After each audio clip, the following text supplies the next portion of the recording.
He was remarkably handsome. Why could she not be in love with him? But Grace, her younger sister, was very much enamored of the Irish rogue, and Hope did not wish to hurt her. "Were you insincere in your offer for faith, then?" she asked. Not insincere, no, but I knew it would have the desired effect. "Gentlemen are odd creatures," she replied. Men feel the same way about the fair sex. It keeps things interesting. Hope allowed her gaze to slide to Rotham and Miss Cunningham. I would not do that if I were you, he cautioned. "Why not?"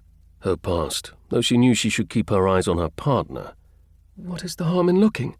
He shook his head sadly. You have much to learn, Miss Storr. Hope bristled to defend herself. It is human nature to want what you cannot have. Do you not agree? He asked. "So you are saying if he thinks he cannot have me, then he will want me?" Precisely. She shook her head. "And you say you are not odd creatures?" Smile, my dear. He's looking this way. Hope smiled her biggest smile and laughed. Lord Carew touched a finger to her cheek and boldly caressed it. "What are you doing?" she asked through the smile, which was so wide it almost hurt. Trust me. "Making me look like a hussy is your idea of making him jealous." Lord Carew laughed and bowed as the dance ended. He held out his arm to her, then escorted her from the floor. Hope could not help but see Lord Rotham and Miss Cunningham speaking with his mother, the Duchess. It is no secret Miss Cunningham is the Duchess's choice for Rotham, Carew said quietly in her ear. They had been intended for each other from a young age, though nothing was made formal, I understand. How am I to compete with that? She asked, as much to herself as to him. You don't, he said. I don't understand. It is not you versus Miss Cunningham, he explained. That is the wrong way to look at it, and will only bring animosity between you. So I am to befriend her? She asked skeptically. If you must, but at least do not hold this against her. She may not wish for the match herself. Regardless of any affection they may feel, men do not enjoy caddish females with petty, bitter tendencies. I cannot say I enjoy them myself, she muttered. Instead of returning her to the table, Lord Carew kept walking. Where are you taking me?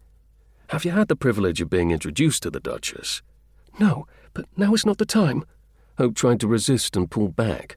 Nonsense. No time like the present. Hope suspected Carew had his own reasons for doing this to her, but Rotham had seen them coming, and it was too late to draw back. He looked as darkly handsome as ever, and Hope prayed that her reaction to him was not outwardly obvious. She still clung to Lord Carew's arm and hoped she wasn't bruising him. Hope noticed the Duchess stop her conversation and look Hope over from head to toe with pursed lips and a disapproving gleam in her eye. She was probably in her mid-40s and striking, or would have been were she not looking so censorious. Carew, Miss Whitford. Rotham bowed. Mother, have you had the privilege of meeting Miss Whitford? I have not, she replied tartly, in a tone that said she would rather not ever have that privilege. Mother, sister, this is Miss Whitford. Miss Whitford, this is my mother, the Duchess of Davenmere, and my younger sister, Lady Claudia. Hope curtsied, but deliberately not low enough for royalty. She would not toady to one who felt her consequence so strongly. The Duchess was not tall, but her presence was all intimidation. Hope barely noticed Lady Claudia beside the wrathful stare of the mother. Are you acquainted with Miss Cunningham? She has been Rotham's intended from the cradle, the Duchess returned. Hope smiled her sweetest smile and curtsied to the beautiful girl. It is a pleasure, Miss Cunningham, she said. She returned the courtesy, which made Hope like her a little, even against her wishes. It was hard to hate someone who was kind. Perhaps Carew was correct that Miss Cunningham was not the enemy. You are new in town, are you not? She asked in a soft, angelic voice. My brother has mentioned you and your sisters. Yes, we lived a secluded life near Bath with Lady Helbury until Lord Westwood became our guardian. I believe my brother invited you to our garden party. I do hope you will attend. How very kind. I will consult with the Dowager. I do believe my sister and her husband are preparing to say farewell, if you'll excuse me. Hope began to pull away, but Carew stayed with her as she walked away.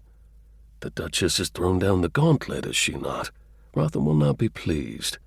He is a grown man. If he chooses to allow his mother to lead him around by the nose, that is his choice. She is a dragon, Carew agreed good-naturedly. Miss Cunningham is so lovely.